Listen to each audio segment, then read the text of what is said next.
everybody, welcome to another video. My name is Infiniti and today I am back with another crochet stitch tutorial.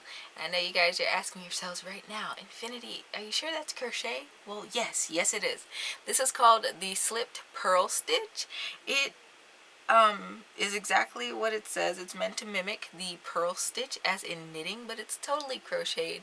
And believe it or not, this stitch is entirely made up of chains and slip stitches.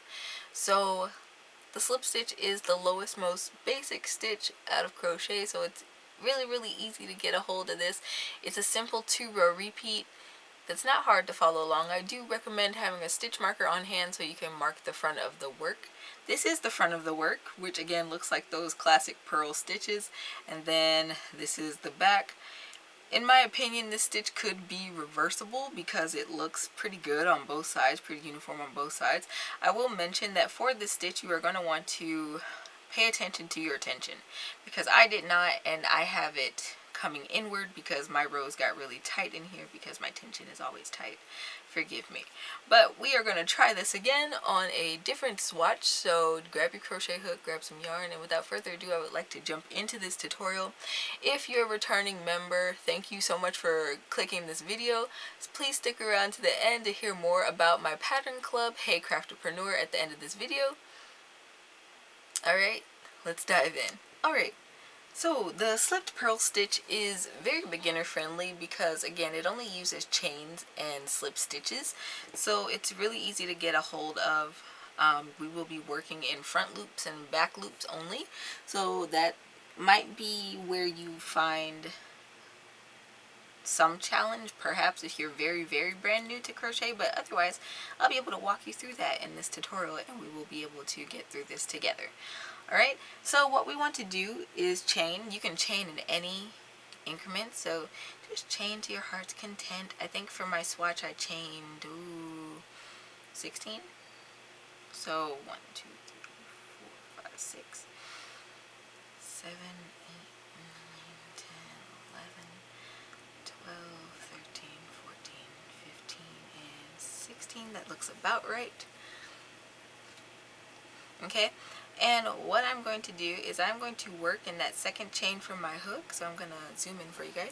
So not this loop on my hook, not this one, but this one. I'm going to insert my hook and I am going to gently yarn over and pull up a loop and pull that loop through the chain that was already on my hook to create a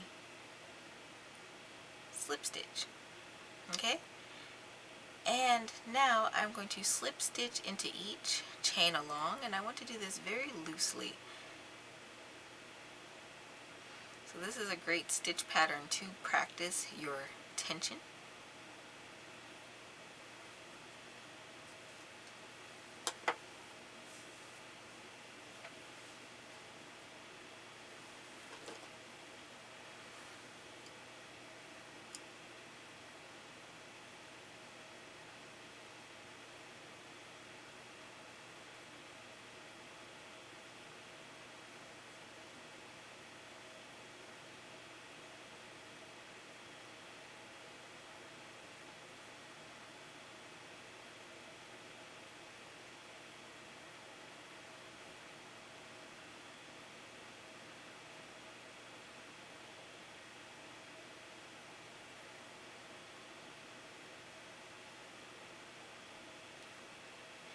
And this is what row 1 looks like. If this starts curling up on you, don't worry, it's supposed to do that. It's just the nature of these low stitches. Okay, so something that helps me here is to place a stitch marker on this row. If I'm not mistaken, this is the front of the work, but we will see and adjust that in just a moment. This is a form of ribbing as well, so sometimes it's easy to get a little lost on that, admittedly, but again, we're going to work this up and get through it together. So I'm going to chain 1, turn my work, okay, and for row 2 we are going to slip stitch into the back loop only. So we are going to flip this up and we are going to look at these V's at the top of our work.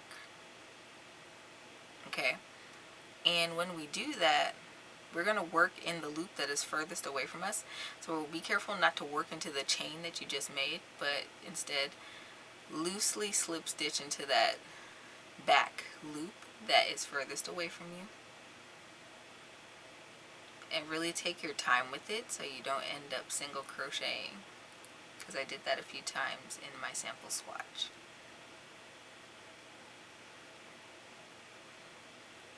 Alright, and we are going to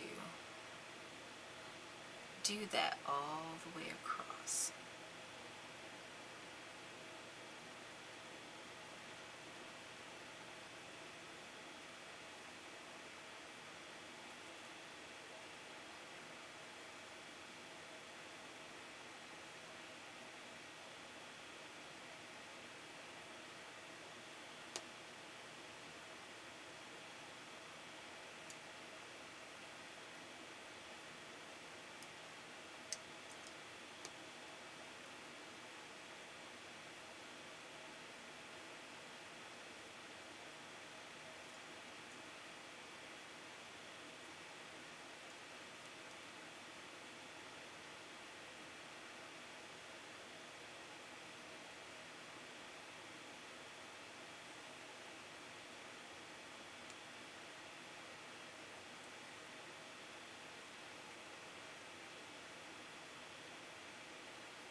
Alright, and slip stitch into that last back loop only. And this is what our work looks like so far. If you are familiar with I-cord, this is kind of what this is starting to look like right now, but I promise it's not what it will turn out to be.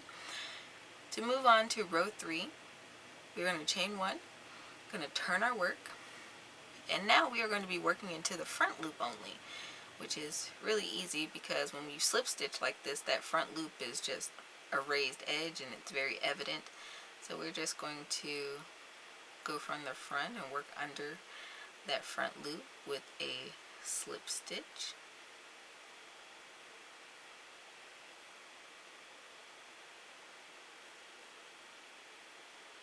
All the way across.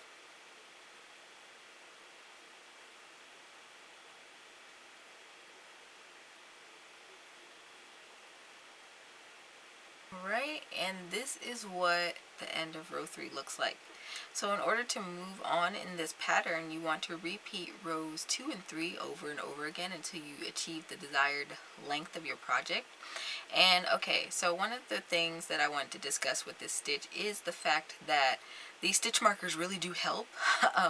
For the front side of this pattern, I put a stitch marker in at the beginning because I was fairly certain that I was working on the front side, but a good way to indicate whether or not you're on the front side of your work or not is whether or not you are working a row where you've crocheted in the front loop only.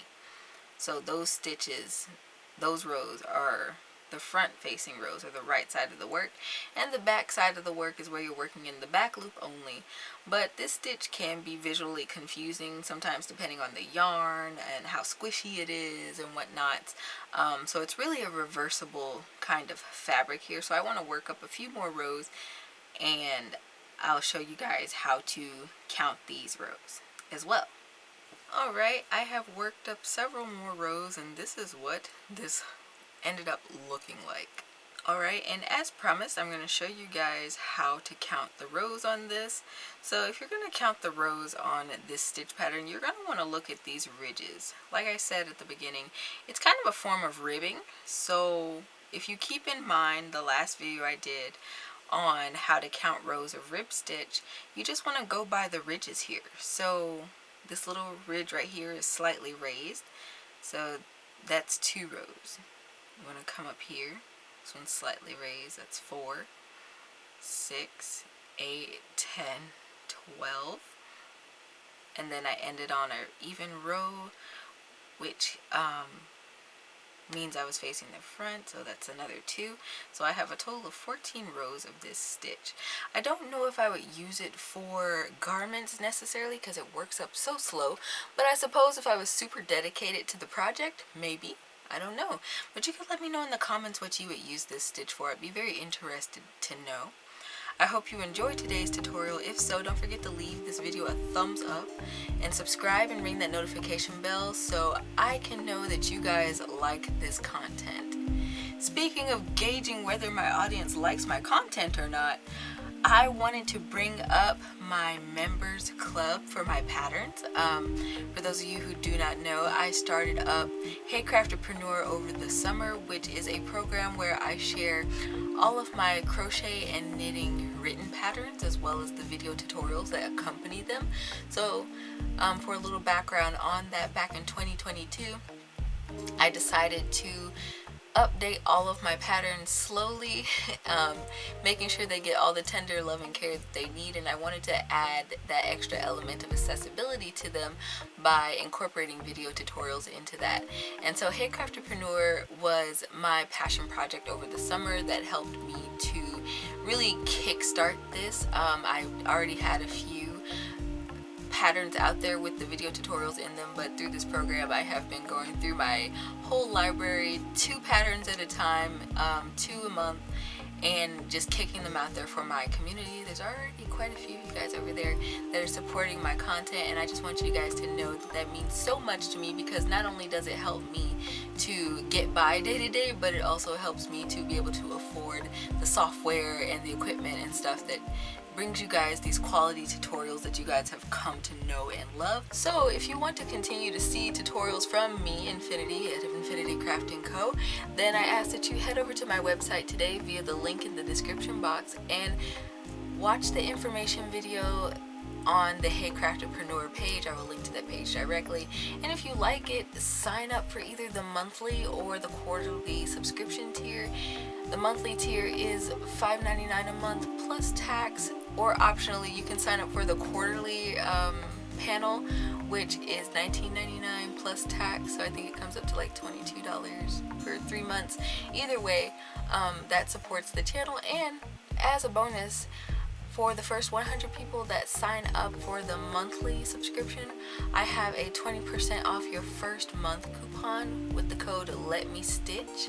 So if you use that coupon, you can get like 20, almost 21% off of your first month, and that would really help this channel out a lot. Other than that, you can check me out on my other social media, which is also linked in the description box below. And until next time, guys, happy making!